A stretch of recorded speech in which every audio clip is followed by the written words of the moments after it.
এই জেনারেশনের ছেলেদের মাথার মধ্যে একটা জিনিসে গড়ে যে জীবনে একবার হলো আমি খামার করব, হয়তো গরুর খামার করব, নয়তো ফাঁকির খামার করব, নয়তো কবুতরের খামার করব, নয়তো মুরগির খাবার করব। এটা প্রত্যেকটা আমি মনে করি জেনারেশন ফলাফানে মাথার মধ্যে এটা ব্রেনের ভিতরে ফোকার মতো ঢুকে গেছে।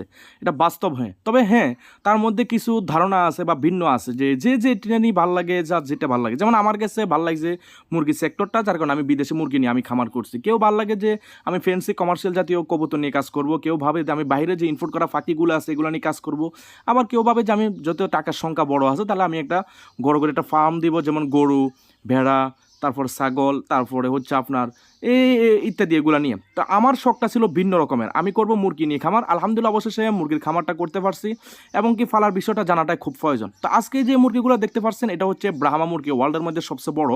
অনেক ভাই বলবেন যে ভাই এর থেকে বড় মুরগি আছে, হ্যাঁ, তবে ওয়ার্ল্ডের মধ্যে এটাই বড়। তবে এটার মধ্যে কিছু ব্যবধান আছে। আপনি যদি ডিম বাচ্চা তৈরি করার টার্গেট থাকে তাহলে ওয়ার্ল্ডের মধ্যে সবচেয়ে বড় মুরগিরও একটা শরীরে একটা হাইট পরিমাণ রাখতে হয়।